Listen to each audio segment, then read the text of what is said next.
नमस्कार दोस्तों। आज हम बात कर रहे हैं एक ऐसे हादसे की जिसने पूरे बांग्लादेश को झकझोर कर रख दिया है। दिन है 21 जुलाई 2025। समय दोपहर 1:06।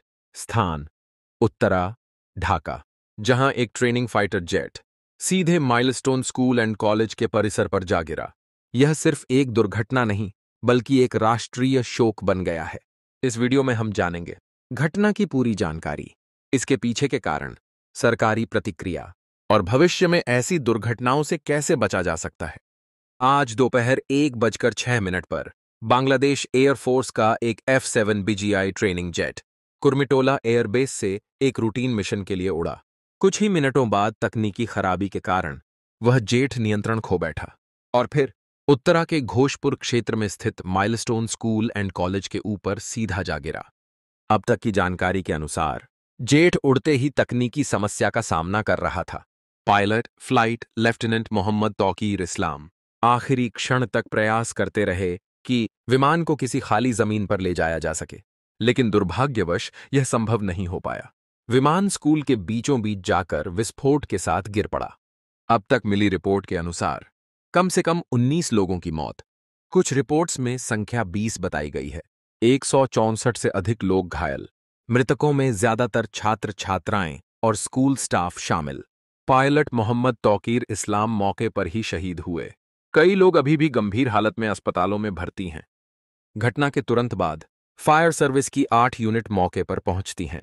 बांग्लादेश की सेना, एयरफोर्स, पुलिस और बॉर्डर गार्ड्स भी बचाव कार्य में जुट जाते हैं। स्कूल में भीषण आग लग जाती है, जिसे काबू में लाने में लगभग 2 घंटे का समय लगता है। 75 से अधिक घायल को Sheikh Hasina national burn and plastic surgery institute में भर्ती कराया गया है। बाकियों को ढाका के विभिन्न सरकारी और निजी अस्पतालों में इलाज दिया जा रहा है। सरकार ने सभी पीड़ितों के लिए निःशुल्क इलाज का ऐलान किया है। अंतरिम प्रधानमंत्री मोहम्मद यूनुस ने इस दर्दनाक हादसे पर गहरा शोक जताया है। उन्होंने घोषणाएं की हैं। 22 जुलाई को राष्ट्रीय शोक दिवस के रूप में मनाया जाएगा। मृतकों के परिवारों को वित्तीय सहायता दी जाएगी। घायलों के लिए उच्च स्तर की चिकित्सा सुविधा। घटना की स्वतंत्र और पारदर्शी जांच के लिए उच्च स्तरीय कमेटी का गठन। एयरफोर्स ने जांच के लिए एक विशेष कमेटी बनाई है, जो जांच करेगी क्या विमान का सही रखरखाव किया गया था, टेक ऑन ऑफ से पहले कोई चेतावनी संकेत था या नहीं, भविष्य में ट्रेनिंग फ्लाइट्स के लिए कौन कौन से सुरक्षा अपग्रेड जरूरी हैं। दुर्घटना की तस्वीरें और वीडियो सोशल मीडिया पर तेजी से वायरल हो रहे हैं। आम जनता, सेलिब्रिटी, शिक्षाविद और विदेशी राजनयिकों ने शोक व्यक्त किया है।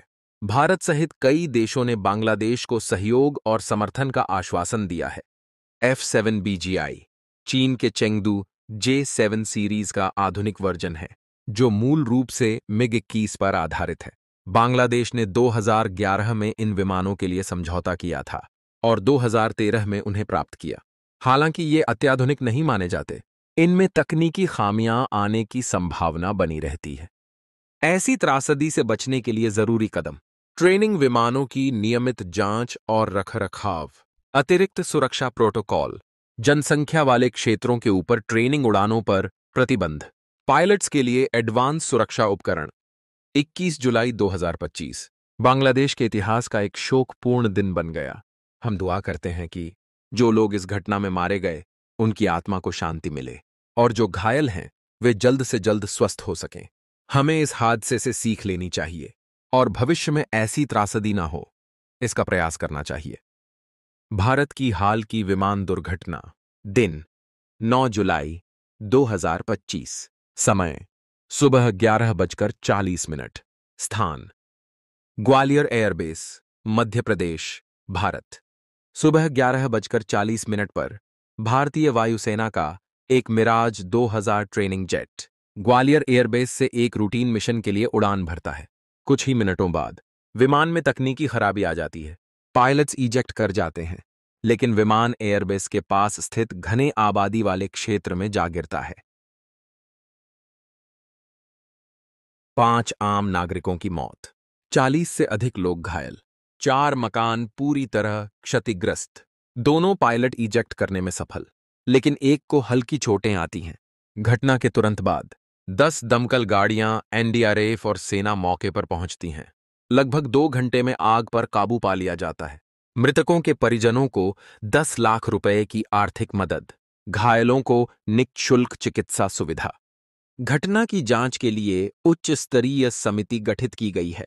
घने आबादी वाले क्षेत्रों में ट्रेनिंग फ्लाइट्स पर प्रतिबंध की योजना।